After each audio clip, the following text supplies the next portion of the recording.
Whatever political party you identify with, you are welcome here. Whatever color, culture, or creed you identify with, you are welcome here. If you are vaccinated or unvaccinated, you are welcome here. Now look around. Look around at these faces in this crowd. Take a good look around. This is America the Beautiful. And it's worth fighting for. You are worth fighting for. Your children are worth fighting for. Our freedom is worth fighting for.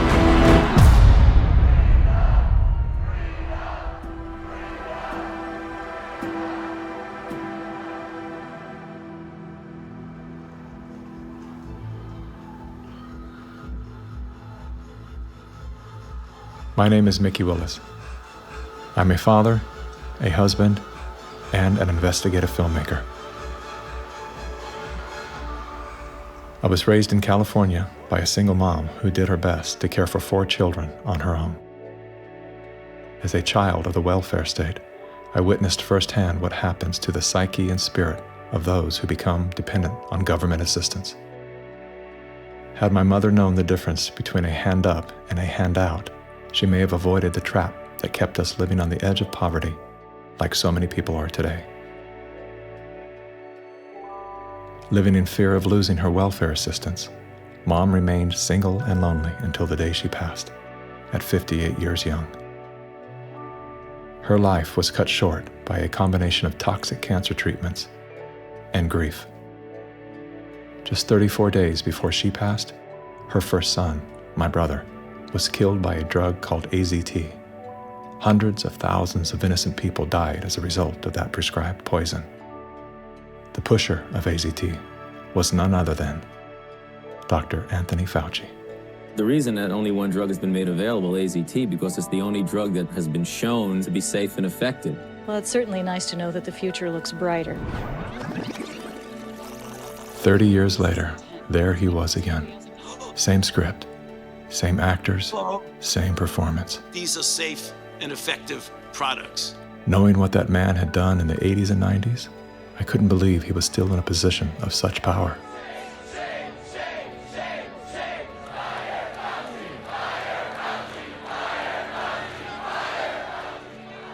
As the world descended into synchronized tyranny, I began to ask myself, how did they get everyone to go along with this? Feels so good. I know. Obsessed with finding the answer, I began studying every moment in recorded history where masses of people devolved into a state of self-destruction. Down that rabbit hole was where I discovered the work of G. Edward Griffin. Gentlemen, again let me say welcome to our home. Since the 1960s, Mr. Griffin has been warning the world of the communist plot to overtake America. Yes, I know. Communism. Mr. Gorbachev, tear down this wall. That thing we've all been told fell with the Berlin Wall. How do you measure such an astonishing moment in history? It was Napoleon who said, "History is a lie agreed upon." Ironically, there's no evidence that Napoleon ever said that. As we're about to discover together, much of our history has been rewritten to serve an agenda that up until recently was invisible to the average person. Average, like this guy. Everyone's talking about the necessity for change right now, particularly here in the US. Over the past few months, as a filmmaker, I've had the honor of documenting the political revolution. That was me in 2016, the year of my political awakening. Come on board the political revolution. I was touring with the Bernie Sanders campaign, creating media to help his grassroots movement grow. At that time, I knew very little about socialism and even less about democratic socialism. As it turned out, I wasn't the only one. So my Bernie bros, how do we redistribute wealth through taxation without expanding the powers of the federal government? Bernie Sanders!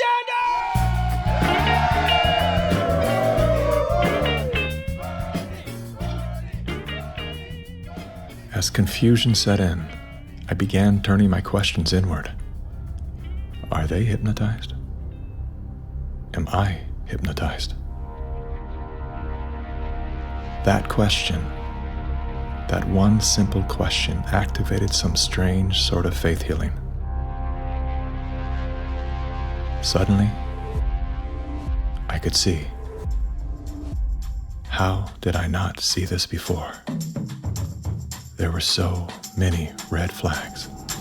The only solution is communist revolution. The only solution is communist revolution. The only solution is communist revolution. That's right, we need communism. That's what we need.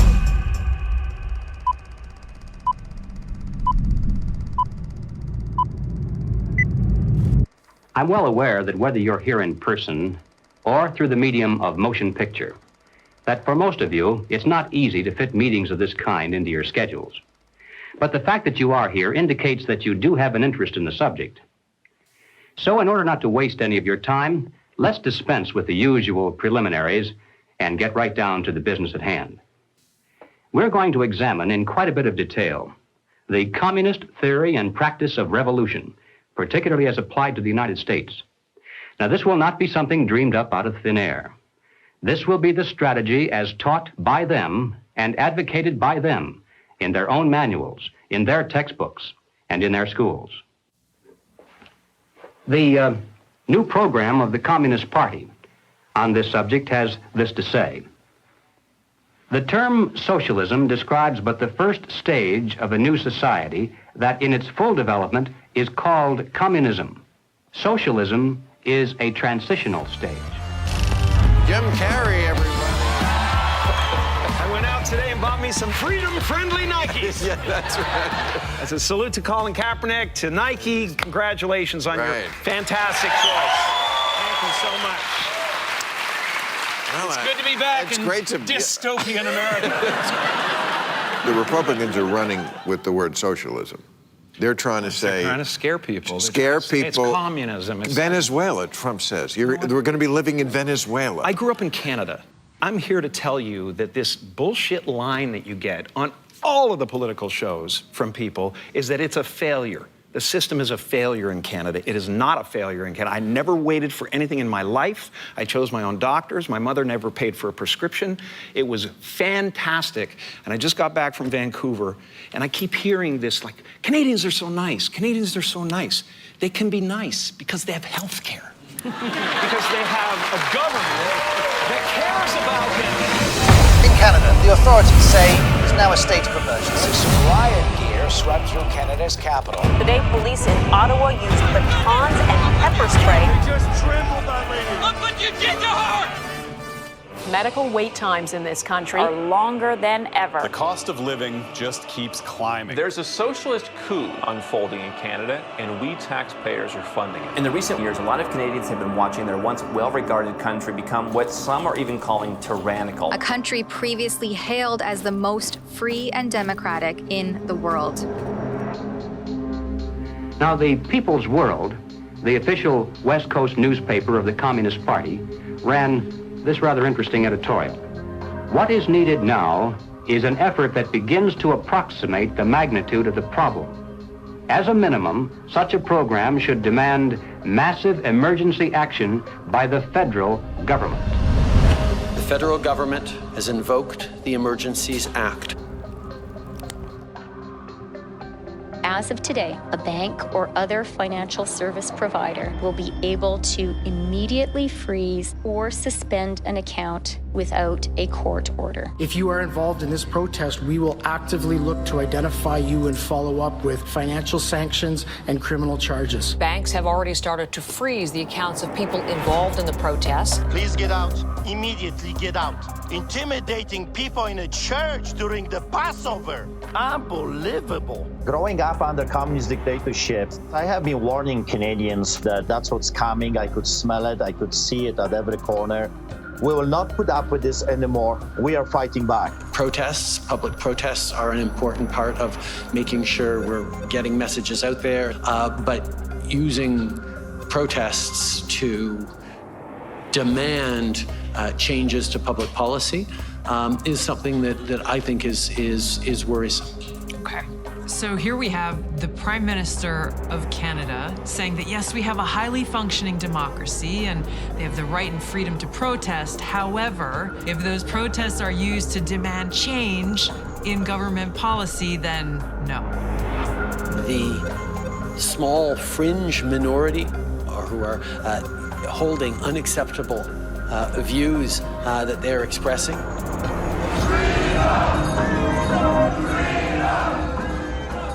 Do not represent the views of Canadians who know that following the science and stepping up to protect each other is the best way to continue to ensure our freedoms, our rights, our values as a country.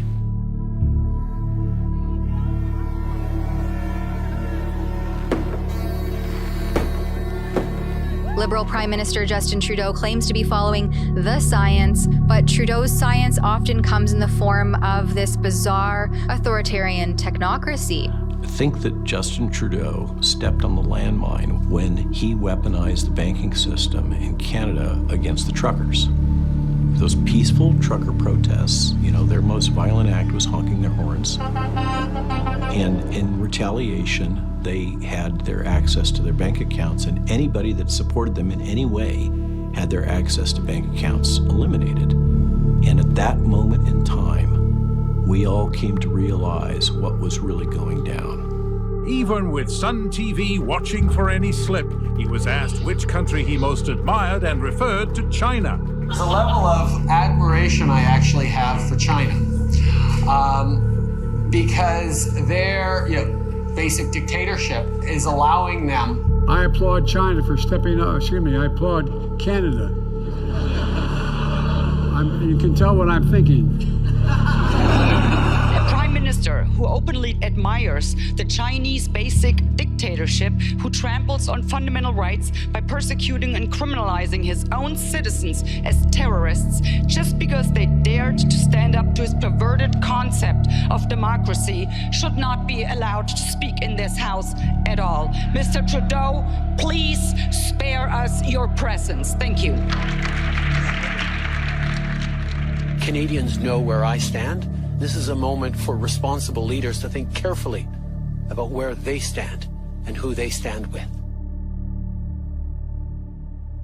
While Justin Trudeau makes a compelling case study, he is not the only dictator on the rise. Under the new rules provided by the COVID-19 emergency, many other elected leaders were empowered to show their true colors.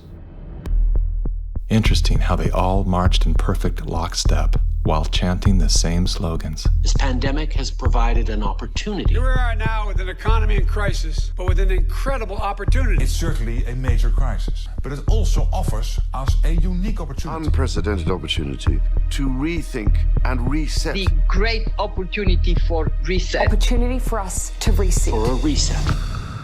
It's almost as if they all attended the same school of thought and studied under the same professor.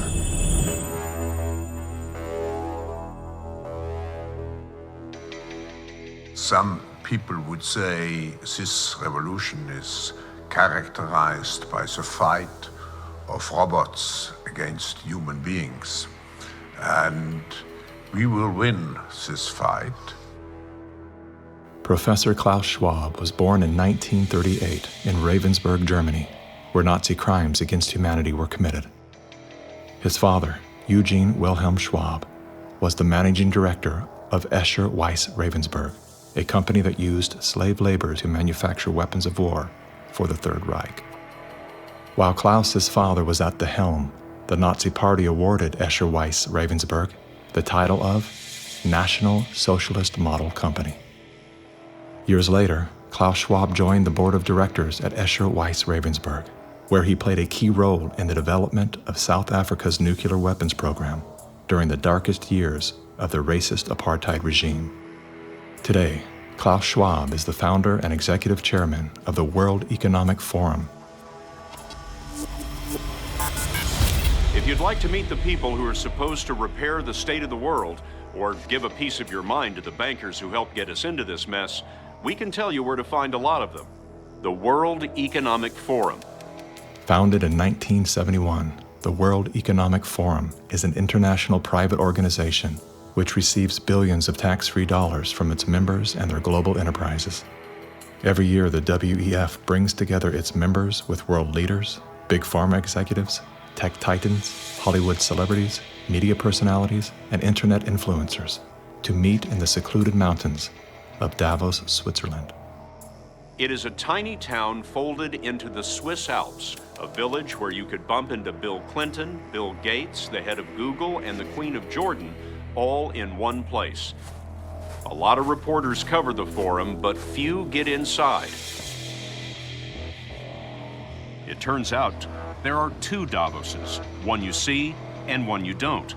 After hours, there are hundreds of private parties where deals are done. People who can't be seen together in public can meet here. Your Royal Highnesses, Excellencies, distinguished heads of state and government, the future is built by us, by a powerful community as you here in this room. Klaus Schwab, the founder of the WEF, is particularly upfront and even proud of his ability to shape and influence world politics. I created the community of global shapers as a means, as a force to shape our common future. And of course, their Global Young Leaders program is a grooming ground so that when they ultimately infiltrate cabinets, We penetrate the cabinets. they will likely tend to govern a certain way. Nobody will be safe if not everybody is vaccinated. The names and the countries he mentioned ended up being some of the most dystopian and authoritative during this pandemic. Names like Ms. Merkel, Vladimir Putin, and so on. Other names, Jacinda Ardern, Sebastian Kurz, Mauricio Macri, Mark Zuckerberg, Jack Ma, Gavin Newsom, Stéphane Bancel, Chelsea Clinton, Leonardo DiCaprio, Sanjay Gupta, Dr. Leana Wen, Alexander and Jonathan Soros, George Soros' sons, and several of the Rothschilds. And of course, Now, who could represent such a world better than you, Prime Minister? In 2014, Klaus Schwab called for the Great Reset, We need a great reset. which he positioned as the solution to the world's most urgent issues. The dark reality of Schwab's agenda is detailed in his best-selling book, COVID-19, The Great Reset. His endgame mission is to replace independent governance with a top-down controlled, one world government and a central bank-controlled digital currency. When they say, you'll be happy, what they mean is, you'll be enslaved. That's why they're talking about a great reset. That's why they're talking about introducing this quasi-communist, quasi-socialist agenda. They know we've run the course where we cannot continue down the path of the ever-increasing indebtedness because we have a generation that quite literally cannot afford to buy a house. Millions of Americans are priced out of buying a home. And so it's easy to tell that generation, we're gonna forgive your college debt. Student debt relief. And set your expectations lower. You're gonna rent forever. We're gonna celebrate the tiny house movement. We're gonna do all of these things which sound cool because they're shaping our narrative so that we become capable of expecting less. What we need to do is not expect less. We need to remove inefficiencies so we can experience more. And that's the subtle distinction that the Great Reset is missing. Like most globalists, Schwab regards communist China as a shining model of how he intends to transform the world. We now welcome His Excellency Xi Jinping. China has made significant economic and social achievements under your leadership. Chinese influence on global affairs is growing. The founder of the World Economic Forum, Klaus Schwab, says that this is what motivated the group this year to invite President Xi Jinping to deliver the keynote address in Davos. Schwab said Xi's presence was a sign of the shift from a unipolar world dominated by the United States to a more multipolar system in which rising powers like China will have a step up and play a bigger role. I think it's a role model for many countries. But we have to go one step further. It's a systemic transformation of the world. Artificial intelligence, the metaverse, synthetic biology. Our life in 10 years from now will be completely different, and who masters those technologies will be the master of the world. Similar to his protege, Justin Trudeau, Klaus Schwab makes a fascinating case study. Yet he too is merely the master of his own world. Economic Forum. Science is replacing evolution by natural selection with evolution by intelligent design. Not the intelligent design of some god above the clouds, but our intelligent design and the intelligent design of our clouds. The IBM cloud, the Microsoft cloud, these are the new driving forces of evolution. Today, we have the technology to hack human beings on a massive scale. And by this I mean that if you have enough data and you have enough computing power, you can understand people better than they understand themselves. And then you can manipulate them in ways which were previously impossible. You know, the whole idea that humans have this soul or spirit and they have free will, that's over. Now, how exactly will the future masters of the planet look like? This will be decided by the people who own the data. Foreign powers can collect, store, and exploit biometric information from COVID tests. U.S. intelligence officials tell CBS News that China is trying to collect Americans' DNA in hopes of controlling the future of healthcare. China's test kits are a tool to help China compile genetic data. The Chinese aren't the only ones exploring this technology. The U.S. is working on it as well. The White House is ramping up its COVID response, announcing Americans can once again get free COVID test kits as concerns are growing over a rare... Data is the most important asset in the world. Those who control the data control the future not just of humanity, but the future of life itself. Everywhere she goes, Ouyang Haoyu is followed. What she buys, how she behaves, is tracked and scored to show how responsible and trustworthy she is. It's called the social credit system. A person's reputation is scored on a scale of 350 to 950. It's big data meets Big Brother, expanding how the government monitors, understands, and ultimately controls its 1.4 billion citizens. A good score brings benefits, but people with low scores lose rights. The cinema names and shames people considered untrustworthy, plastering their details, even their addresses, across big screens. And information collectors are paid to report on their neighbors. The Supreme Court has created a blacklist for so-called bad citizens. Among them is this journalist. He got a little too close to uncovering corruption among high-profile party members. He was blacklisted. He only realized when he tried to buy a train ticket.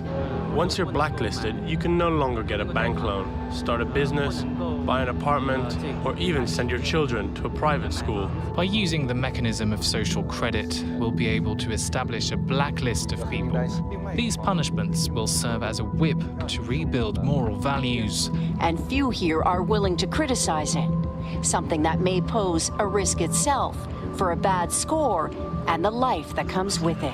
It may seem scary, but it's just like that here. We're used to it, and anyway, we don't have a choice. China wants obedient citizens. Criticism or resistance among the population is virtually non-existent. This woman's door was kicked in by police when she refused to go to quarantine. Now, these videos show rows of metal containers which are being used to house COVID-19 patients. Some of them have complained that very little food is left for them in the freezing metal boxes. Chinese government officials now installing fences in Shanghai, blocking people from leaving their homes. For some, Shanghai feels like the world's largest prison.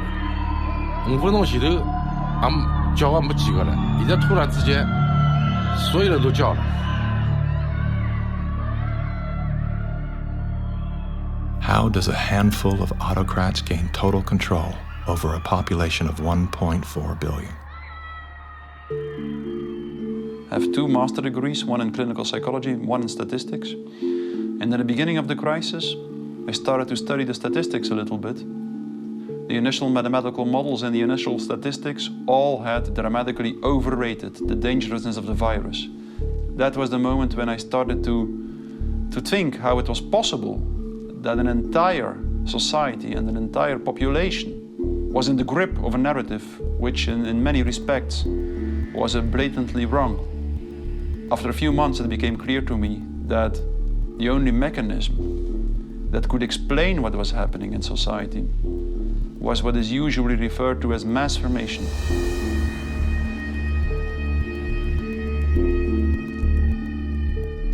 Mass formation is identical to hypnosis. And this term refers to a specific kind of group formation, which has very special characteristic effects at the level of individual mental functioning. And one of these effects is that an individual that is in the grip of mass formation typically lose every capacity to take a critical distance from what they believe in, from what the group believes in. You would think it would be people with lower IQs that would be more susceptible to this, but it seems to be the other way around. Are you seeing this? I have seen this, and it does seem to be predicted by educational status and IQ. We look to be verified for our belief system, right? And so a doctor goes to the CDC. The CDC says this is true, it must be true, I'm staying in that zone. It's actually people outside of the system go, well, I want to challenge the CDC here for a second. Where's this study come from? Where's it, and that's what I do. All of these people were kept out of the conversation. All I can comment and you were there, wanting me to sign onto a social contract where the scientific method isn't being used. I'm not interested in medical pedigree. I'm interested in medical consensus. People who are highly intelligent tend to go and get a lot of degrees. Those people have spent so many years in institutions to get those degrees that they have developed a trust and confidence in not only the educational institutions, but those that support them, which are largely government bodies. And so they start from the place of, if it's told by the university, by the government, it's probably going to be true. What I've learned about science is that it's really they're looking at like a fragment of the world, and it's all they see. It's all they're looking at. The world, they don't see the world. So I think that there's a disconnect between people who are smart and have lots of degrees with actual reality, with the lived experience of nature, of life, that you don't see with people who are actually working with their hands outdoors all of the time. A mass formation typically emerges in a society when very specific conditions are met. First and for all, the most central condition is a major part of the population needs to feel lonely.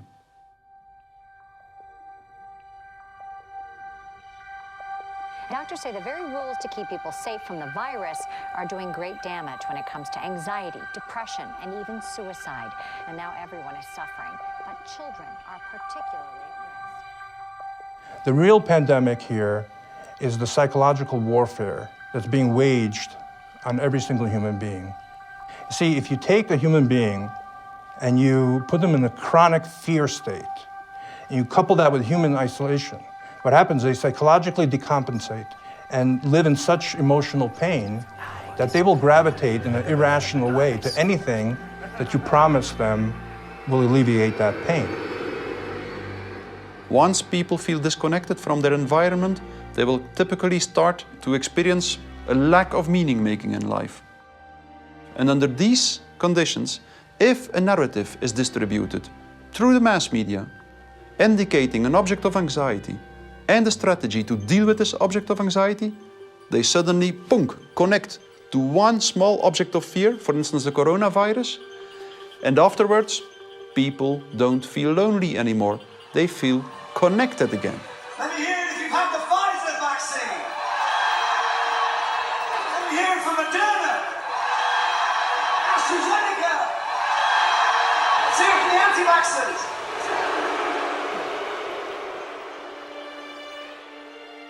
The new kind of social bond is highly problematic, just because the connections between the individuals even deteriorate more, and the bond between the individual and the collective becomes stronger and stronger and stronger, which make them willing to sacrifice everything for the collective. Its health, its wealth, the future of its children, everything. Something else that is really characteristic of individuals in mass formation is that they become radically intolerant for dissonant voices. the people who are not getting vaccines, it's time to start shaming them. What else? Or leave them behind. Vaccinated person having a heart attack? Yes, come right on in. We'll take care of you. Unvaccinated guy, rest in peace, Wheezy. Put your mask on! Put your mask on! That's all you gotta do! We have to stop coddling the morons who will not get the shot. Get away from me, Put it please. on. Does it bother anybody else that she doesn't have to wear a mask that we all do? When are we going to stop putting up with the idiots in this country? You're a schmuck for not wearing a mask. And just say it's mandatory to get vaccinated. Screw your freedom. People who do not go along with the masses are stigmatized, and in the end, the masses are inclined to destroy the people who do not go along with them. And they do so as if it is an ethical duty to do so. Getting good people to do bad things, harmful things, while thinking they're good things, it's a dangerous place to be because it looks great. You feel great while you're being used. They will sacrifice themselves, and they see it as a virtue because it demonstrates their complete obedience to the cult, to the group, to perform ritualistic behavior which causes them harm. One of the most clear illustrations of this was when the leaders of the Communist Party in the Soviet Union were sentenced to death, often tortured to death. They did not object. They said things like, if this helps the Communist Party, it's my pleasure to do it. That's something that was observed in all major examples of mass formation in history.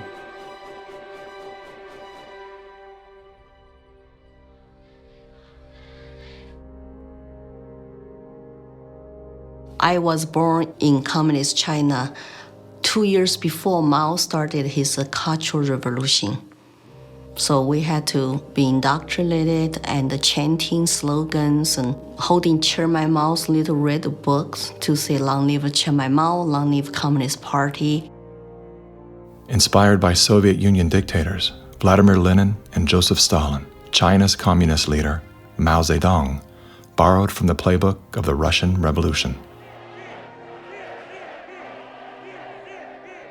To fight anti-communist forces, Lenin organized a military branch of his Communist Party, known as the Red Army. Following suit, Mao branded his army the Red Guards. However, Mao's soldiers were not enlisted from his military. His Red Guards were made up of high school and university students. So he used young people to start Cultural Revolution, to top down statues, burning old buildings, and demonize all religions, going after all dissident voices, and to turn all the Chinese against each other, family turn on each other, neighbors turn on each other. Chairman Mao, as he was known, was deeply influenced by Lenin's ideas on Marxism and revolution, and often praised Stalin as a great leader. He started his Great Leap Forward campaign in the 50s and killed 2 million landlord owners. 40 million to 60 million people estimated starving to death. The people were trading their children's dead bodies to eat, to survive. Cannibalism was everywhere. Through war, torture, execution, and famine, Chairman Mao caused the death of 80 million innocent people, making him the deadliest dictator of all time. China shaved the heads of women, put them all in unattractive asexual clothes, did the same thing for the men. This technique has been used in the 20th century by every totalitarian regime. The Mao wanted to create a genderless society. That's why girls like me could not wear beautiful clothes and could not do makeup. We have to just look like boys, unisex, no gender. They asexualize the population so that there's no more desire, no more bipolarity of male and female. Everybody looks like an automaton. And then what do? Rather than turning towards one another, they turn towards the state. So the only thing left for me, a child to believe in, is communism. And Mao was the new God.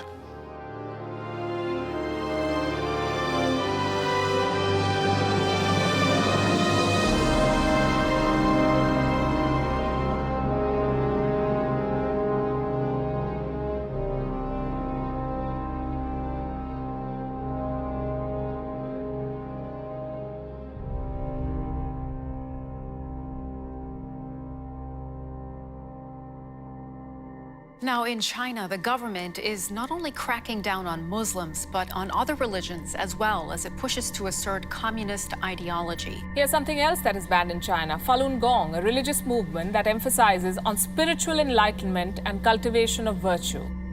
5,000-year-old Chinese civilization were founded on faith. Communist regime is atheist. So any philosophies which encourage people to believe God, believe good things, it's something they don't like. I decided to escape China after serious persecution I have experienced. Under this pretext of COVID-19 coronavirus, the Chinese Communist Party has intensified its persecution. We were arrested several times and detained in various detention and brainwashing centers. Over the past few years, a vast network of camps has been built across Xinjiang. A series of classified bulletins show how easy it is to be singled out by the Chinese government for education and training. The U.S. Defense Department says as many as 3 million are being forcibly detained in re-education and forced labor camps. China calls them thought transformation camps built to prevent extremism from spreading, but reports indicate they're more like prisons.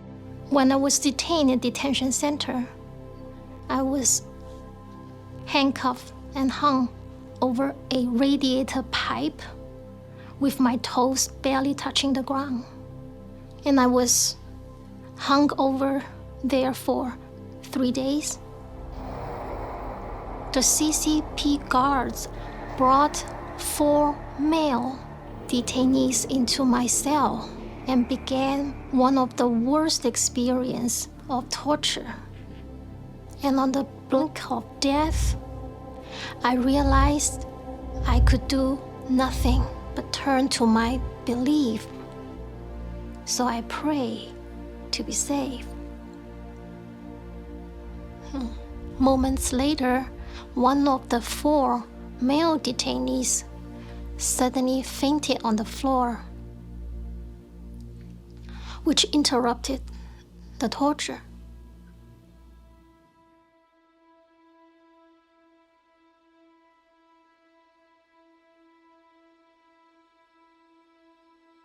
I left China because my parents were heavily persecuted for their practice of Falun Gong.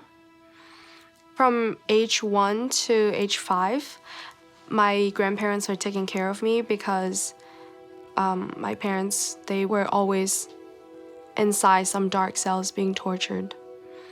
My first clear memory of my mother, I was brought to a brainwashing center and saw her being tied up to a chair with like people behind her guarding her, and she had a very thick plastic tube inserted into her nose, and she was being force-fed at the time. She just looked like she was in so much pain, and I was 5 at the time. It's just very traumatizing.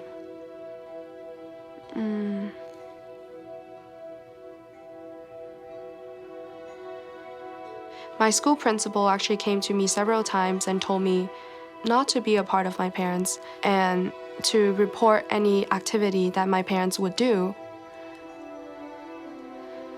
They're instilling all the lies and hatred into the younger generation. The young people are used today to do the American Cultural Revolution, to turn the kids basically not to trust their parents anymore. And say, oh, my parents don't understand me, I'm confused. I need to turn to my teachers, turn to other authority figures. Look at the Cultural Revolution to say, how many similarities are there?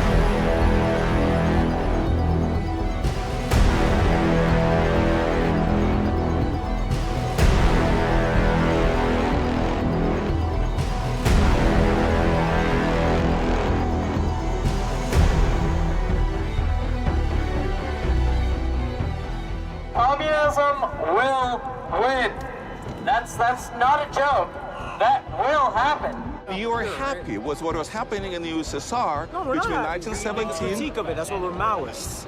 We make a critique of it in order to improve socialism the next time it comes around and throws people like your ass into a labor camp. Yesterday, I asked ChatGPT, are there any similarities between today's woke revolution and Chairman Mao's Cultural Revolution of the 1960s? And it wrote back, how long do you have? We recognize that government is absolutely necessary for an orderly society. But following the dictum that government, like fire, is both beneficial and dangerous, we believe in the concept of limited government. And we believe that the constitutional republic created by our founding fathers is the best form of limited government that has yet been devised by man. A republic is a limited democracy. It's a form of government based upon the principle of limited majority rule. Limited so that the minority, even a minority of one, can be protected against the whims and passions of the majority. Now, democracy is a form of government based upon the principle of majority rule. It's easy to understand, easy to sell to the masses, and I might add, deadly. The fathers of philosophy, Socrates, Plato, and Aristotle, were all staunch critics of democracy. History's greatest minds all observed that even a well-intended democracy can breed deception, division, and ultimately total control by the state. Aristotle wrote that democracy is not just the rule of the majority. Democracy is a system in which the majority is in charge, respecting the basic elementary rights and principles of minorities. If not, democracy becomes a tyranny of the majority. Socrates himself became a victim of this very process. He was sentenced to death by a majority vote for protesting the rights and protections of the minority. This country was founded on the principle that the individual is sovereign over the institution of government. And it's about a philosophy of governance that says that you are a free individual, or a philosophy of governance that says you're serf and you're subject. We have inalienable rights just by virtue of being human. And so their primary responsibility as the government is to protect those rights. These aren't rules to govern me, they're rules to govern the government. Like what you are and are not allowed to do to me. We are a constitutional republic with a representative democracy, so people do vote, but we have a separation of powers. So if you majority vote to eat you for lunch, the Supreme Court can say, no, you cannot. And how do you protect the minority from the majority? You write down a set of rules on a piece of paper. You say, this we can do, that we cannot. At the top of the paper, you write the word Constitution. And then everyone agrees to follow the rules no matter what the temptation. And when you're finished, you've created a constitutional republic. It was Thomas Jefferson who said, "The republic is the only form of government which is not eternally at open or secret war with the rights of mankind." Now, we hear a lot of talk today about right-wingers, left-wingers, extremists, and moderates.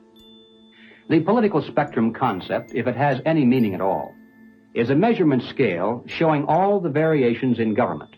Now, the extremists at the zero end would be those who advocate no government at all, the anarchists. The extremists at the other end would be those who advocate total government. And who are they? Well, the communists, of course, but also the Nazis, the fascists. No matter what they may call themselves, if they advocate total government control over the people, they are all, by definition, totalitarians. The debate is not between conservatives and liberals. It goes back in history long before those words were ever invented. The opposing points of view properly are identified as individualism versus collectivism. The individualist believes that the rights of the individual must not be obliterated by the desires of the collective or the group. The collectivist, on the other hand, believes that the group is more important than the single person within it, and that the individual must be sacrificed if necessary for the greater good of the greater number. The individualists believe that every man has a personal and direct responsibility to provide first for himself, next for his family, and then for those outside his family who may be in need. The collectivist, on the other hand, declares that the individual is not personally responsible for charity, for raising his own children, providing for his aging parents, or even providing for himself, for that matter. This is a group function of the state, of government itself. Everything we talk about, socialism, communism, globalism, and Nazism, guess what? It's all collective society. Collectivism on an international level is essentially known as globalism, which is often promoted as a framework for unity and sustainability. Under the guise of philanthropy, the leaders of the globalist movement leverage every possible crisis to advance their plan to replace national sovereignty with a one-world government. We are confronted with so many crises simultaneously. What does it need to master the future? It is the globalists who are behind the destructive new methods of control, like ESG, the acronym for Environmental, Social, Governance. Similar to China's social credit score, ESG is a ranking system that tracks a company or country's carbon footprint, as well as its commitment to diversity and inclusion. A low ESG score can lead to severe consequences, including reputational damage, legal and regulatory actions, and loss of investors and bank credit lines. Within the last decade, numerous nations and thousands of major brands have been coerced to adapt to the ESG program, and today, many of them are paying the price. In 2018, the World Economic Forum published an article on its website entitled, "How We Will Make Sri Lanka Rich by 2025. That article was removed once it became known that food prices in Sri Lanka had nearly doubled and that millions of their citizens were facing starvation. Now, what caused this? Farmers protested and asked the government to work with them on slowly improving farming practices to be more environmentally friendly rather than implementing harsh bans. But the government was more interested in maintaining a high ESG score with its creditors like BlackRock. As a result, food production dropped drastically, with farmers expecting crop losses of 85%. The country had to begin spending money on importing food when it was previously self-sufficient. Sri Lanka is a cautionary tale. What's happening there could be a foreshadowing of what's in store for us if we don't take heed and learn some lessons. The Dutch government was one of the first to sign on to the ESG system. Dutch farmers pleaded that the rush to adapt to extreme new regulations would result in the destruction of the country's food supply. The Netherlands is the second largest agriculture exporter in the world, earning the title of the tiny country that feeds the world. A collapse of their system could trigger a global food crisis. Yet, the Netherlands Prime Minister continued to persecute Dutch farmers until they were forced to revolt. Where do you find still such a prime minister in the world? You find it in the Netherlands, and it's Mark Rutte. And remember, too, the Netherlands is the pilot program of the World Food Hubs, and the World Economic Forum has assigned to the Netherlands what they call this Global Secretariat, using, ironically, a communist term for it. Klaus Schwab's golden pin-up boy, Prime Minister Mark Rutte, is busy fulfilling the agenda of the World Economic Forum's Great Reset by turfing farmers off their own land. Perhaps the most important lesson I've learned in my years as Prime Minister of one of the world's most outward-looking trading countries is that national interests are often best served by international cooperation. Schwab has sold this idea because they're up against the wall. Okay, you have all these governments that are basically broke. So what will happen is if they defaulted, then all the people have lost their pensions, they've counted on it, and they're going to be storming their palaces with pitchforks.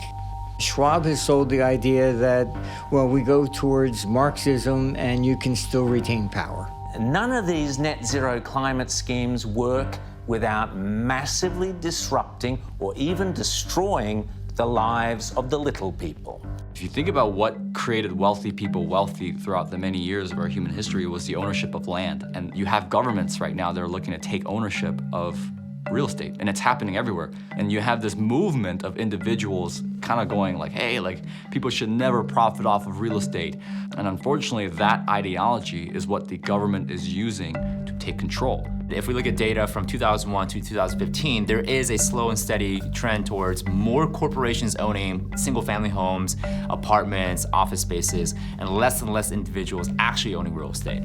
Blackstone Group actually recently raised a record of $50 billion to take homes from American families. During the pandemic, when all people were ordered to lock down indoors, why did governments around the world make exceptions for mass protests? We've all heard the term fire sale. In this case, it's not a metaphor. When a community is damaged by protests, the value of local properties plummet. Investors then gobble up the devalued real estate for pennies on the dollar. In many cases, the leaders of the decimated communities receive kickbacks for allowing this transfer of wealth. Big companies and investment firms swooping in and buying up some of the only affordable homes in your neighborhood. The more you have individuals not own their own home, the more you have individuals not financially independent, creates more dependence on big financial corporations that profit off of mass people. So we are going towards a world where the people are owning nothing. I always say, like, if we don't own anything, well, who does? Bill Gates, business magnate, software developer, philanthropist, nation's largest farmland owner. Gates owns nearly 270,000 acres. It's a reinstitution of Marxism where, communism owned all the property. In his Communist Manifesto, Karl Marx wrote, "The theory of communism may be summed up in a single sentence: abolition of private property." Karl Marx was a German philosopher and social theorist who lived in the 1800s. He is the co-author of the Communist Manifesto, which has been referred to as the Bible of Communism. His theories of class conflict and dialectical materialism were instrumental in shaping socialist and communist movements worldwide. Joseph Stalin, Vladimir Lenin, Leon Trotsky, Mao Zedong, Che Guevara, Fidel Castro, Kim Jong-un, Hugo Chavez, Nicolas Maduro, and many other communist revolutionaries have cited Marxism as the foundation of their political ideologies. Marx rejected all concepts of God, as well as the traditional family. According to members of his own family, Marx was emotionally, verbally, and physically abusive. His wife, Jenny, was plagued by depression, which was compounded by Karl's adulterous impulses and his inability to provide for his children. Despite his privileged upbringing and formal education, Karl Marx was often unwilling to work and instead relied on the financial support of friends and family.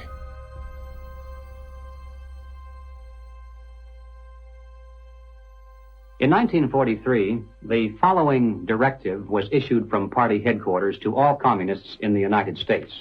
It read, "When certain obstructionists become too irritating, label them as fascist or Nazi or anti-Semitic. In the public mind, constantly associate those who oppose us with those names which already have a bad smell. The association will, after enough repetition, become fact in the public mind." The founding fathers were racist, misogynist, Fascist political party, radicals on the far right, anti-Semitic, xenophobic, transphobic, Uncle Tom's white supremacist, domestic terrorist, neo-Nazi organizer, Nazis. You are an anti-vaxxer. Anti-vaxxers. Racist. Name-calling is their #1 bullying tactic, and they apply it unremittingly to anyone who questions their dogma or says something they find unacceptable or offensive. They're part of the system. As early as 1928, the communists declared that the racial differences among our people constituted the weakest and most vulnerable point in our social fabric. By constantly probing and straining at this one spot, they calculated that eventually the cloth could be torn apart and that Americans could be divided, weakened, and perhaps even set against each other in open combat.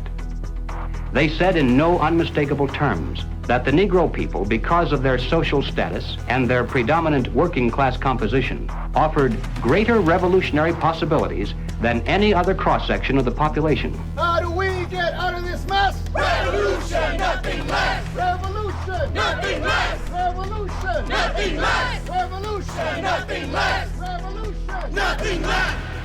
The communists call not only for extensive chaos within the cities, the plan is for raging fires from one city to the next. The average American may say, soft and decadent, when he sees billows of black smoke rising from one horizon to the other, when at night the only light he has to see by is the flickering red from flames leaping into the sky, he'll become paralyzed with fear and panic and do nothing to interfere with the guerrilla bands as they strike at the community's power centers. To justify violence, they have to be able to claim that they're liberating people. And if people are to be liberated, then it's necessary to go through the motions, at least, of pretending that they have a right to form a nation of their own. The Communist Party called for their liberation, to break away from the United States and to set up their own nation within our borders. Activists now control a barricaded area. It's been called an autonomous zone. They want it to be free of capitalism, state authority, and police. To take the United States, all of the United States, it'll be necessary, they say, to involve white people as well as black, and in general, to escalate the revolution in America from race war to class war. Feed the rich and feed the poor. This is class war. Now, when they talk about pressure from above, they mean using their people and their influence within the very government marked for takeover to bring forward official recommendations for legislation. The recommendations, of course, are offered supposedly as solutions to national problems, but when passed into law, their only real effect is to vastly increase the power of government and to move the country that much closer toward the ultimate goal. The pressure from below, then, involves using their influence over the various mass membership organizations of the country to create the appearance of great popular support for these recommendations. Of course, the members of those organizations must never suspect that they're being used to promote the communist program. Now, the silent majority, the average person, is caught right in the middle. He looks above and sees highly respected spokesmen for government calling for socialist legislation. He looks below and sees mobs of demonstrators shouting for the same thing. He says to himself, has everyone gone crazy or is it me? Now, he's still in the majority, of course, but he doesn't know it. He thinks he's helplessly outnumbered, and he bows to what he thinks is the democratic will of the majority. Here's an interesting thing I've noticed is even with a lot of these ideologies, right, with what people call these days, woke, if people were these horrible, awful, bigoted, racist, xenophobic, white, but it wouldn't even work. The only reason it even works is because people are so compassionate that I want to make sure I use the right words and I say the right phrases. So you're actually weaponizing the fact that people are decent people, and you're taking that compassion and you're targeting it at, this is the group of people who you should be angry at. They weaponized human compassion. We mustn't kid ourselves into thinking that the communists have placed their agitators only into the black communities. They're working both sides of the street. They want hatred, violence, and bloodshed between the races, and they don't care how they get it or whom they use, even children if necessary. My young comrades. Hi. This is my way of figuring out if you've been tainted by the patriarchy. Patriarchy? Oh! This looks creepy. It looks creepy. Why? There's just this thing about white people that just makes me be like... Oh, looks like Donnie got a full cookie. Because he's a white man. Say it with me. Structural racism! Yeah!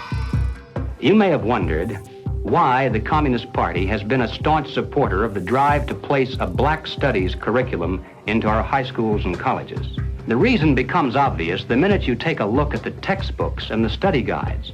Schools are now radicalizing our kids. I mean, this is the volume of the book from Critical Race Theory, and it literally says here, whiteness is a bad deal, and it has a symbol of Satan. You gonna deliberately teach kids this white kid right here got it better than you because he white? You gonna purposely tell a white kid, oh, the black people are all down to suppress? How do I have 2 medical degrees if I'm sitting here oppressed? Not only is it in the schools, but it's in the workplace, it's throughout society. It's destroying this country. If this continues, we will look back and be responsible for the dismantling of the greatest country in the world by reverting to teaching hate and that race is a determining factor on where your destiny lies. Thank you. Sarasota School Board Chairwoman, what has been the worst of what you've had to deal with in terms of community or parental reaction? The calling of names, tyrant, Marxist, communist, and they want to move kids over to charter schools and private schools without the oversight of the state. And that's wrong. Education authorities in the United States are asking the government to use anti-terror laws and involve the FBI against parents who protest against the way their children are being taught. It identifies no fewer than 13 possible federal crimes, including making annoying phone calls. How about this one? They could be prosecuted for using the internet in a way that might cause emotional distress. Over the weekend, Democrats voted to ban gendered language in House rules. And that means no more terms like father or mother. Is the administration's official policy to replace the term woman with birthing people? Black birthing people. Black birthing people. Black and indigenous birthing people. You shifted from using the term mother to birthing people. Again, if we're trying to be precise in the language that's used. Mom's a pretty good word. I'm not a birth person, I'm a mother.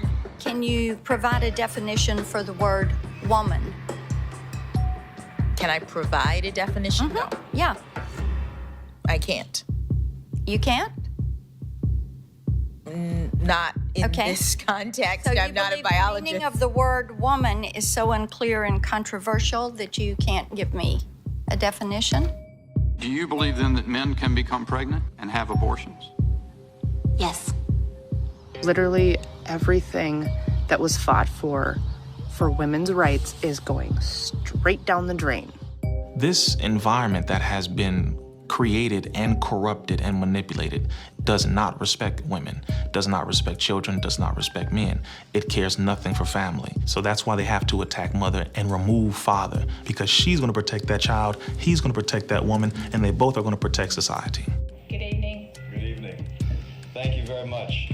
Thank you for your service. When you talk about a parent-child relationship, you're talking about something primal that is in the heart of the liberal, not the Marxist, that's in the heart of the person who's conservative. And they're pushing the boundaries on something that they cannot control. Washington State is on track to lawfully take gender dysphoric children away from parents who oppose transitioning treatment. That is against the Constitution. The only time a parent loses their rights is if there's an extreme circumstance. It's severing the bond between the parent and the child. What they're doing is they're dividing families to take control of the children. The biggest offense against communism is the nuclear family. In Chapter 2 of his Communist Manifesto, Karl Marx wrote, "Abolition of the family. The bourgeois family will vanish as a matter of course." We're here today to represent the millions of Black Americans who disagree with the Black Lives Matter movement. If you go to Black Lives Matter website, it says that we disrupt the nuclear family. That's my wife. This is our 4 children. Why would you disrupt the nuclear family? Because the real objective is to remove the family as a possible alternate source of guidance and support. All totalitarian regimes strive to destroy the close-knit family in order to remove any loyalties that might be higher than to the state itself. I have seen over the years in my practice a steady decline in the expression of healthy masculinity and healthy femininity. The separation between the male and the female is almost complete now. And it's due specifically to the ongoing attacks against masculinity and the degradation of femininity. And if our family structure is lost in the next generation, what do we have left? We're just a bunch of listless individuals living our lives out virtually behind a computer screen and following the orders of the government.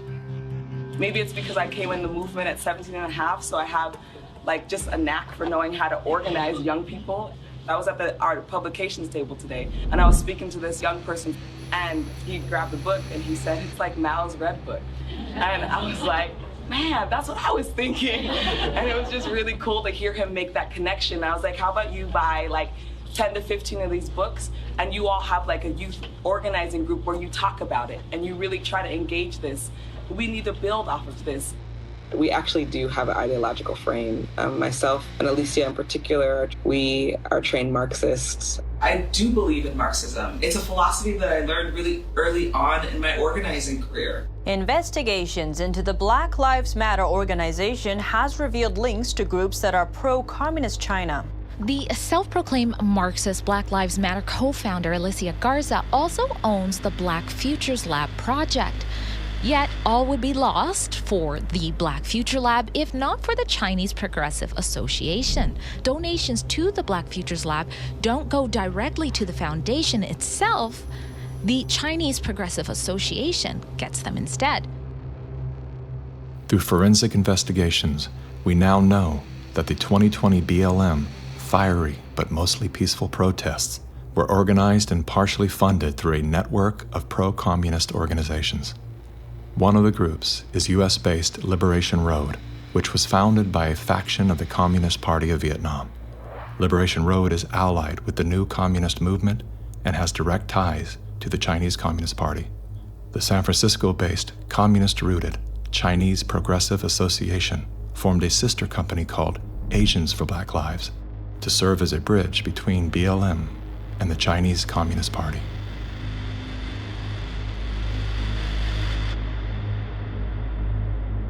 I spent a lot of time with President Xi.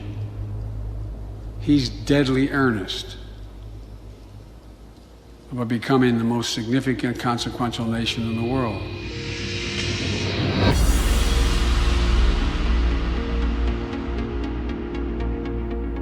When we speak of China, it's important to distinguish between the people and their oppressive government.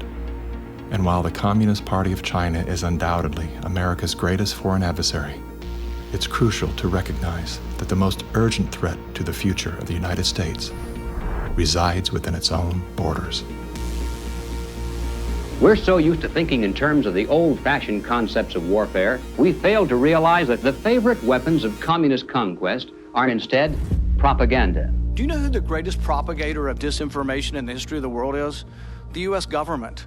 The slanted view of history. History has been written to tell us a certain story. The 1619 Project is trying to reframe that story. What these people are doing is subverting young black minds to think that the Revolutionary War was fought in order to preserve slavery. And it's based on something that simply isn't true. The tactics of internal subversion. I thought that America was racist. I thought it was patriarchal. I thought our capitalist society was just a means of exploiting people. And I thought all of these things because that is what I was told. The preaching of hatred to incite civil disorder. I want to tell you, Kavanaugh, you have released the whirlwind, and you will pay the price. A California man is facing federal charges for the attempted murder of Supreme Court Justice Brett Kavanaugh. Treason, blackmail, the smear. This is the first time Assange is being questioned over the rape allegations. The LA Times ran an article calling Larry Elder a black white supremacist. All committed by soldiers who wear no uniform and who claim to be loyal citizens of the target country marked for conquest from within. World War III that rages around us right now is a political war, an economic war, a psychological war, a spiritual war. As a matter of fact, the bomb as a psychological weapon is being dropped on the American people every single day. You probably assume you're safe. That could be a deadly mistake. Bracing for food shortages. And labor shortages. Shipping delays. Supply chain disruption. A new coronavirus variant. The worst virus variant. Ultra transmissible. It can kill you. It can kill you. A surge in crime. A surge in crime. Acts of terrorism. Domestic terrorism. White terrorism. White supremacy. Mass shootings. And nuclear conflict. World War III. World War III. Vladimir Putin. Russia. Environmental doom. Fire, storms, and deadly floods. I don't want you to be hopeful. Science tells us we have 9 years. This storm arm will kill you. I want you to panic. It is promoting fear. It will kill your children. Feelings of fear. It will kill your pets. The world is a very terrifying place. Unless you get lucky. I want you to feel the fear I feel every day. Walk me through, if you would, what happens scientifically inside our minds when we're in a state of fear, and then how that affects our external choices and the direction of our lives. This is well known and well researched in the psychological literature and the psychiatric literature, that when someone is afraid, when someone is in a state of fear, that person cannot think rationally. You resort back to a more primitive way of making decisions, which is highly emotionally driven. And when you're placed in a chronic state of fear, as we have been, you end up in a, what I would call a traumatized state, meaning that you're not just momentarily scared, you are frozen. You have seen your ability to think critically suspended. The issue is not about COVID or vaccines or anything else. It's not that. That is the polarizing impulse that gives rise to our general sense of ill at ease, which then amplifies our willingness to fall for reflexive classifications like race or, the isms that we want to fight about. The more we can distract people by creating the illusion that says everything is fearful, the more we can manipulate the population. We were groomed for decades to be fearful, whether it was drop and cover. We must be ready all the time if the atomic bomb explodes. Duck and cover.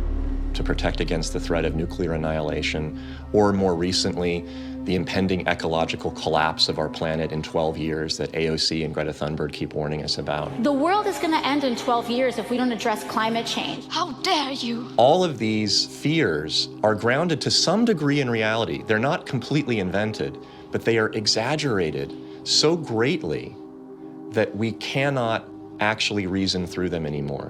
When people are afraid, they won't just accept authoritarianism, they'll demand it. They will demand it. Somebody do something. Somebody take charge and tell me what to do. Like, where do I stand? Where do I walk? What do we do? What are the rules? And again, people in power always use that, right? What do they say? Never let a good crisis go to waste. We can take this and we can now enact policies that normally we wouldn't be able to get away with. Maybe in a couple of decades, when people look back, the thing they will remember from the COVID crisis, this was the moment that we agreed to be surveyed all the time. And maybe even after the event is over, maybe we can still keep 30%. And over time, multiple crises, suddenly you have a government or an individual who has far more power than they're actually supposed to. The leaders of the mass, the people who pronounce a narrative in public space, usually are hypnotized themselves. They believe they need to reshape society to be able to deal with the challenges society faces. And they believe so fanatically in that ideology that they think it's justified to manipulate and cheat and to use all kinds of narratives to convince people to go along with that ideology. We're going to go visit Mom. I'm going to bring the home family to see Mom. No. We will shut you down. We will cite you. And if we need to, we will arrest you and we will take you to jail. You either get your tests done and make sure you're cleared, or we will keep you in a facility longer. It's going to be very hard for people to do a lot of normal life unless they can prove their vaccination status. Such as, you're not going to work in this particular agency or institution. You're not going to be able to go to this college or this university. Once we start doing that, you will see more and more people willingly get vaccinated. If the fear of losing your job, your friends, family, and future isn't enough to coerce you into submission, perhaps these incentives will entice you to willingly comply. It's everything from cash prizes to college scholarships. Now offering kids 12 and up limited edition Avengers comic books. Thousands of prizes available, including cruises and Super Bowl tickets. They're giving away Ford F-150 trucks. They're giving away shotguns and hunting rifles. Marijuana dispensaries are giving away joints for jacks. Krispy Kreme announcing this week a free donut. And yes, free beers. That's right. Get a shot and have a beer. Today could be your lucky day. California's vaccine lottery. One grand winner to take home up to $5 million if you get vaccinated next week. They made it exciting, right? There's a reason people go to Vegas. It really could be somewhat lucrative if they aren't already persuaded. 13-year-old Joshua says one of the best parts of getting a shot at Mickey D's, lunch on the house. Just think of this when you think of vaccination. Vaccination. If you need luck with love, dating apps are offering incentives too. Vienna Brothel is providing COVID-19 vaccinations and giving those who take up the offer a 30-minute session with a, quote, lady of their choice. We have finally found the one thing that makes us all more attractive, a vaccination. To love one another, as Jesus said, get vaccinated, get boosted. Do you think that it's being posed as politics, but it's behaving like a religion? Because it's acting like a religion. Yeah. It's dogmatic, it's absolute. It's if you do not believe in it, you are condemned to hell. Maybe this is a new religion. God did answer our prayers. He made the smartest men and women, the scientists, the doctors, the researchers. He made them come up with a vaccine. That is from God to us. And we must say, thank you, God. Thank you.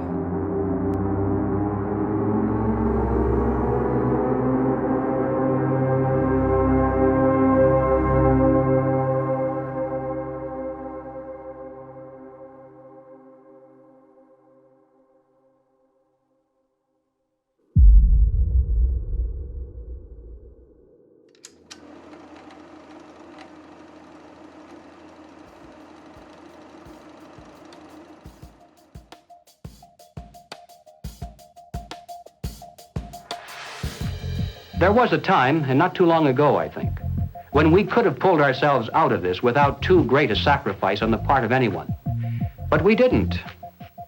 Instead, we slept.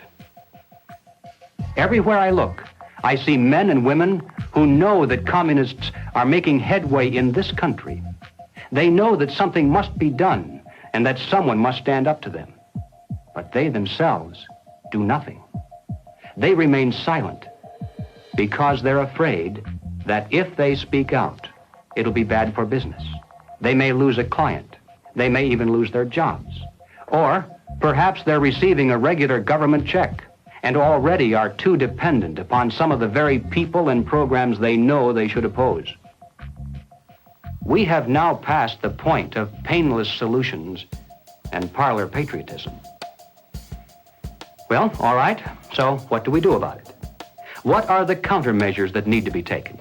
And where do we begin? Before we finally win this battle, and I should hasten to say that there's no doubt in my mind that we're going to win. I'm increasingly convinced of this. But before we finally do see victory, we must carry the truth to every man, woman, and child in America.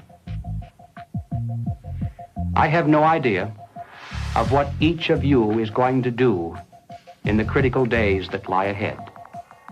It may be much, it may be little, it may be nothing at all. I don't know. Only you can answer that question. But ladies and gentlemen, whatever it is you decide to do for your country, do it soon. Do it now. Every minute that you delay further will add dearly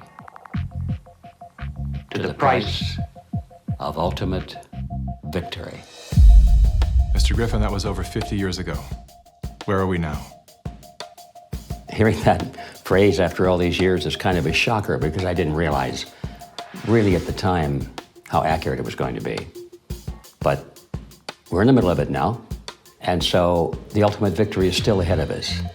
How did you know way back then what would be happening today? It's a long story, of course, but I did take a fascinating tour of the Communist Bookstore in Los Angeles when I was very, very young. I was working for an insurance company. I was Mr. Corporate America, you know. That was the period when the hippie, image was pretty popular, and a lot of these guys in that bookstore were in that uniform.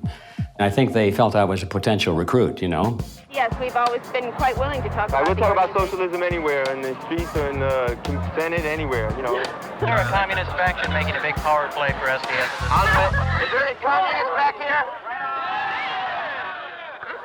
I guess there is. Yes, they are communists.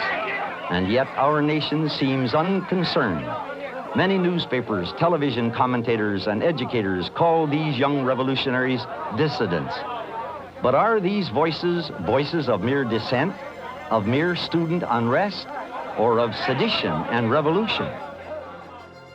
They invited me to come to their study groups, they called them. They were really the recruiting funnel, you know. And I didn't have to pretend to be interested because I was interested. I wanted to see what these guys were up to.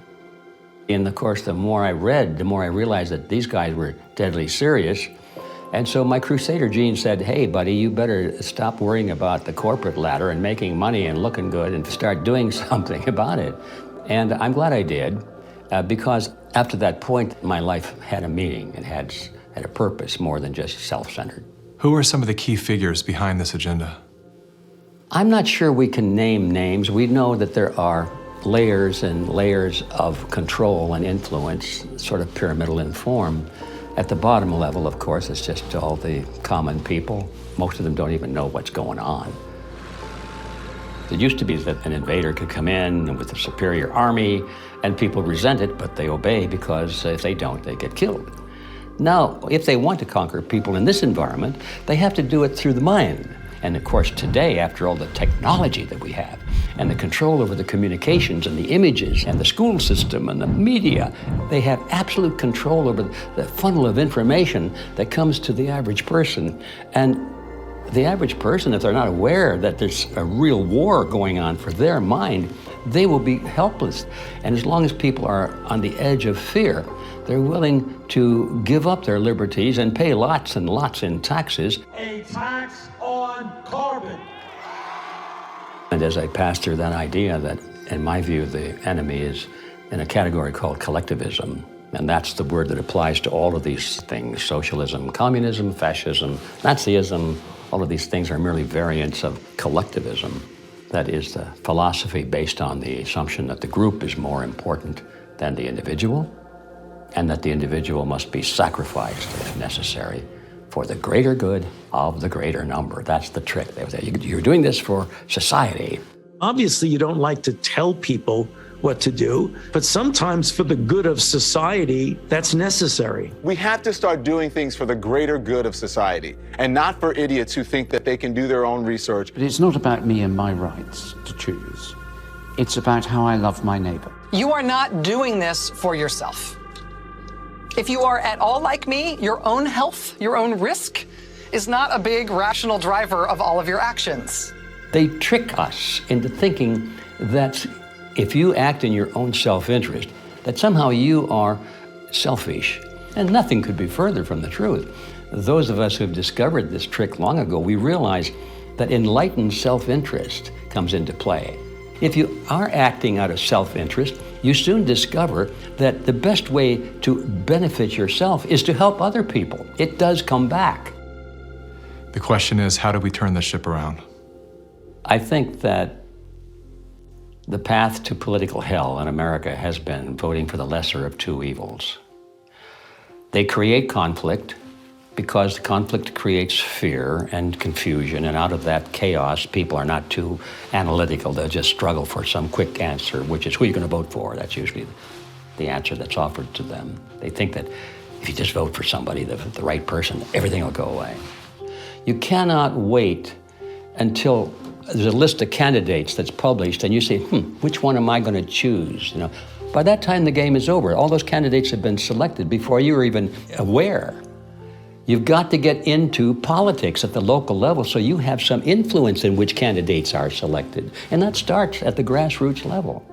You don't come in at the top, you come in at the bottom. If we do that job, we will influence both political parties just like our opponents do now. There is actually a way forward and a way out, but it's going to require work, and it's also going to require that we acknowledge that we have wronged ourselves, that we are part of this problem. It's not the government that caused this. The government facilitated it. What caused it was our being asleep at the wheel. Without taking accountability, we cannot move forward. The masses of humanity have been slapped awake in a very short period of time, to where now it has created a domino effect of awareness all across the planet. people cannot go back into the matrix now. They can't. A lot of people are trying to, and they can't. We have the right as citizens in this country to abolish a government and create a new one. And that is the authority that has been given to us. It is written in our documents, the Declaration of Independence, the Constitution of the United States, the Declaration of Human Rights. We have indelible rights, and the basis of those rights are our freedoms. And if we don't have that, we don't have life. And so we have to awaken, we have to arise, we have to fight. The natural rights of every individual is life, liberty, and property, and establishing a country on a premise that had never been established before, that the individual is sovereign because their rights are endowed to them by a sovereign God. This which has happened can only be described as divine, which is why we're the nation. Our ideology, our way of life is always under this relentless attack that we have defeated over and over again, and we will defeat it this time.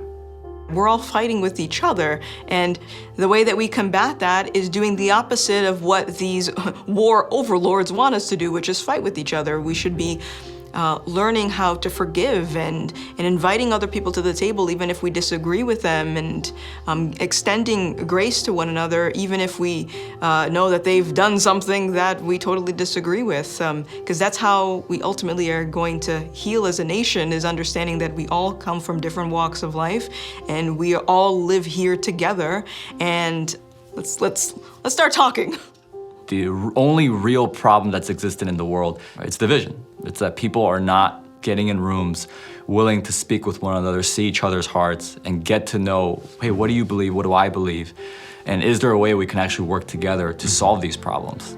And I'm willing to bet that most of the Gen Zers would say yes. That's what we do right now, and that's why I'm glad we're the age that we are, because we can be leaders of that conversation. When I started to realize, like, wow, freedom's a polarizing concept for some reason. Thought this was America. Is this America? It is? Okay. World's different than I thought. So my fear was I could lose everything. I could lose my audience. I could lose my business. But I knew, especially having a son come into the world, I am imprinting something on his beautiful, innocent, fragile psyche and heart. I'm imprinting the man that I am, or I'm imprinting a hollow shell of the man that I refuse to be. And I knew in that moment, I'm willing to risk losing everything to do that. I would rather pick up cans on the side of the highway to feed my family than to live out of alignment with my truth and betray my son. Just say no. Rise up in a nonviolent way. They can't imprison everyone. They can't fire everyone. But they can fire individuals that are separated and don't work together and give in to the fear. And don't sacrifice your future for a few conveniences now in the present. You should sacrifice maybe the present conveniences so that you're going to have a future. The media has done a good job at stripping from us our ability to think on our own and for ourselves. If we can get back to that, I think that we can build a stronger America. In my opinion, the first step you have to take is you have to get out from under the control mechanisms. And that means blow up your TV, don't listen to the fear porn, and set yourself free of debt, which is what controls you and controls everything around you. It is the weapon that is used. The most important thing is always that the dissonant voices continue to speak out, and, also extremely important, that they don't start to form a mass or a crowd themselves. Because that happens very easily as well, happens very easily.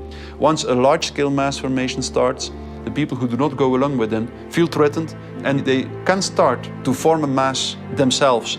So it's extremely important not to form a mass ourselves. That means to form a group, a coherent group, and that what unifies this group should in the first place be the fact that everybody who belongs to the group can have his own opinion and can speak in his own way.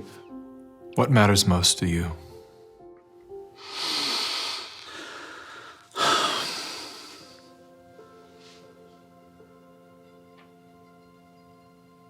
think what matters most to me is freedom. Freedom. I want as little laws as necessary to keep us from killing each other. I mean, I get it. There's crazy people out there. We have to find a balance.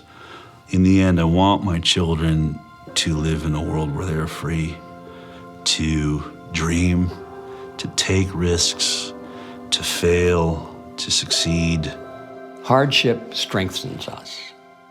We wouldn't have had the American Revolution and the beta model for the American Constitution, the beta model of a republic in the modern world, unless the tyranny of King George had been unbearable. All the good things in life usually are a result of some kind of a rebound against something that's very not good at all, very painful. I mean, I think about if someone had jumped in there and taken away my failures. I can't do what I'm doing now if someone had kept me from really hurting, really learning lessons that were hard to learn so that I would never make that mistake again.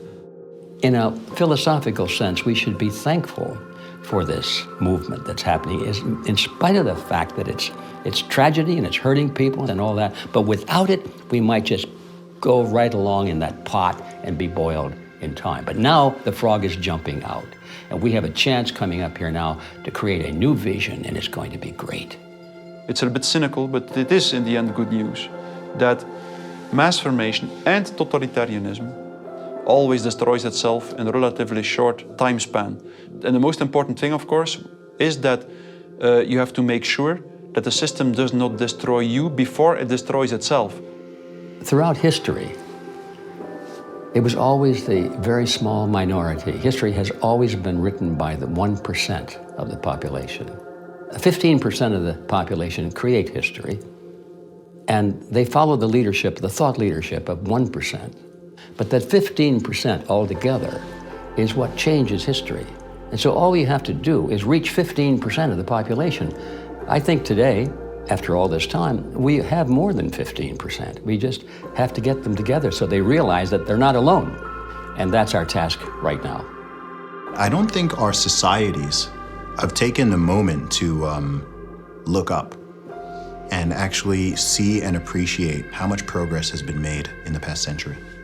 On so many different levels, we have made incredible progress. Like, what we've got here is actually great. It's imperfect, and we should still be making tweaks carefully to try to make it better. And I think that's where so much of that self-hatred or hatred of the nation or hatred of the other or whatever comes from. This lack of perspective and gratitude and inability to take a moment, chill out on the activism and go, wait, actually, okay, we've achieved a very unique and special point in history, and let's be careful with that. On that note, as Sure. a man who's traveled the world, have you experienced any nation that has course-corrected beyond their sins more than the U.S. has?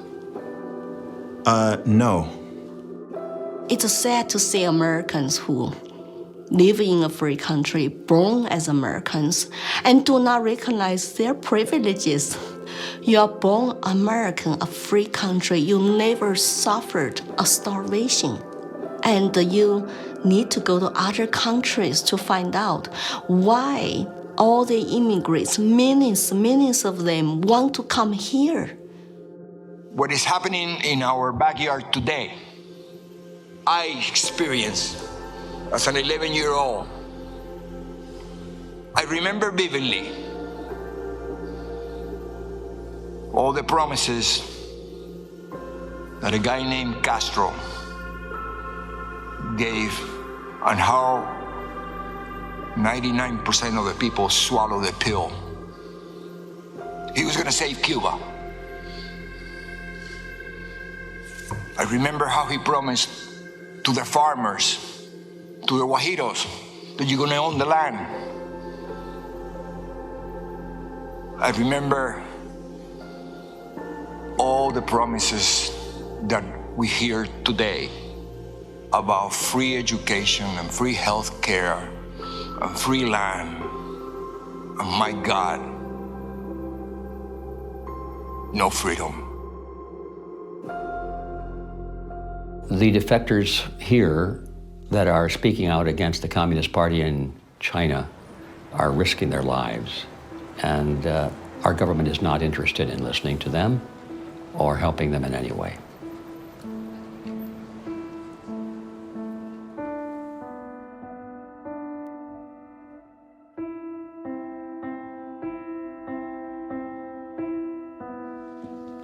I have been in America for 10 years.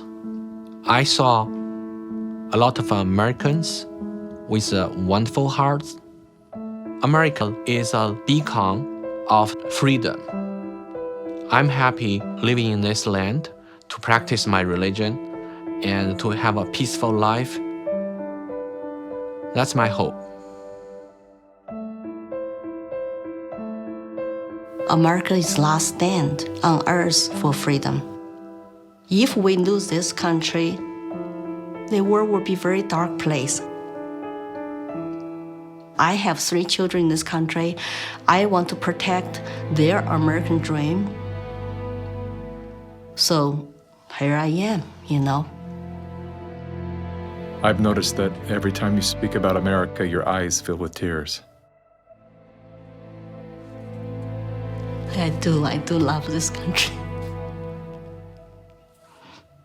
No place to go. And I just hope people can hear my stories. For past 5 years, I've been telling the same thing. I have no political agenda here. I just want to live American dream and my children live American dream. Sorry about that.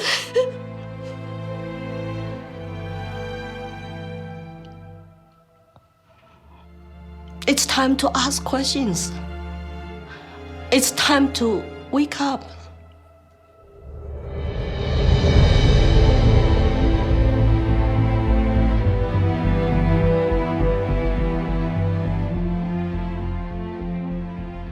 We've been brought together in this moment to face the urgent choice between dehumanization and rehumanization. Dehumanization requires us to do nothing. Nothing other than to allow that process to continue to the point of no return. Rehumanization, on the other hand, requires action. One action. To remember. To remember what we knew as children, when everything was possible, before our attention was captured, before the conditioning set in, before our nature was denied. There's nothing new we have to learn. All we have to do is to remember. And then take the hand of that memory and go out and stand on ground, not concrete, not asphalt. Stand on ground and see if you can feel the heartbeat of a universe that conspired to give you life, so that you once again can feel the joy of being completely human.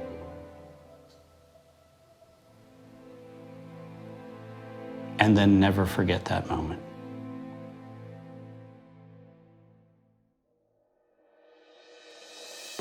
This is the moment for us to activate our innate ability to create solutions. That can only happen through the awareness of symbiosis, defined as a mutually beneficial relationship between different groups. All of life depends on relationships. Every living thing is in communication, from the stars to the planets, the earth, the plants, the elements, the insects, the animals, the humans, and every cell within us. Real change out there begins with real change inside. As Americans today, we are truly a privileged people in a privileged land. But with our blessings come responsibilities, and with responsibilities come risks.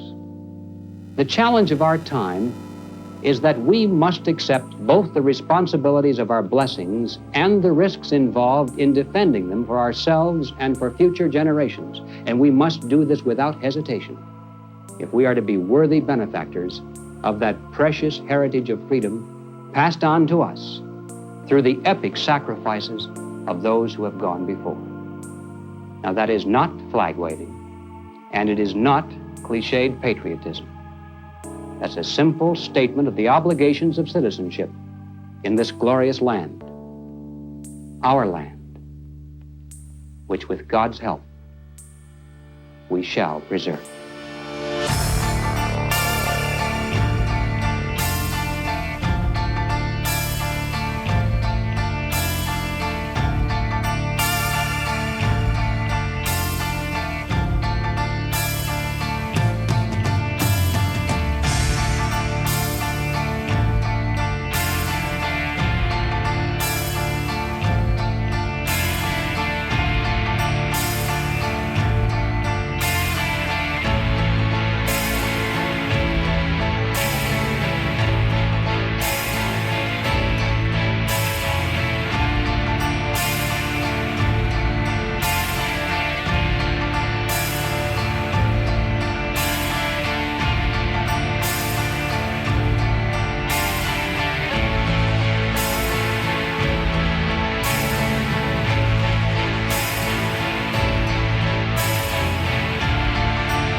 Good evening and happy obedience to you.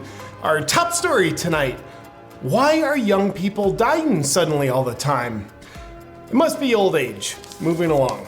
In other news, the nation continues to be plagued by dangerous conspiracy theorists who are spreading baseless, false claims that there's something called natural immunity. While there's certainly no science to substantiate this harmful misinformation, the conspiracy theorists believe what they call God just gave them this alleged natural immunity. These extremists with a lion-like mentality are being rather non-compliant with our pharmaceutical business plan, and that's not good for anybody, especially our shareholders. So don't be a moron, and for God's sakes, please don't be a lion. We at the establishment would like to cordially invite you to feel afraid so you can increase your levels of obedience with our extremely well-tested, safe and effective route of immunity. It's the only way. And all for your protection, of course. Now, if you'll excuse me, I've got to go cash some checks I was given for selling my soul. There actually is another way. Introducing Fierce Immunity by Rebel Lion. Fierce Immunity is made for the lions of the world. And at Rebel Lions, we believe that health equals freedom, and your immune system is the constitution of your health. With all the deception about health and immunity in the world, we at Rebel Lion believe it's time for a change. That's why we bring integrity down to the molecule. Every ingredient in Fierce Immunity has a precise purpose, and also how our ingredients synergistically work together contains a sacred code of sorts that unlocks mechanisms in your body so it can help repair and strengthen your immunity. If you're someone who doesn't want to leave your health and well-being to the mercy of all the deception out there, you are a Rebel Lion, and you're in the right place. I'd like to invite you to grab a bottle of Fierce Immunity or become a subscriber today at getfiercenow.com. It's time to get fierce.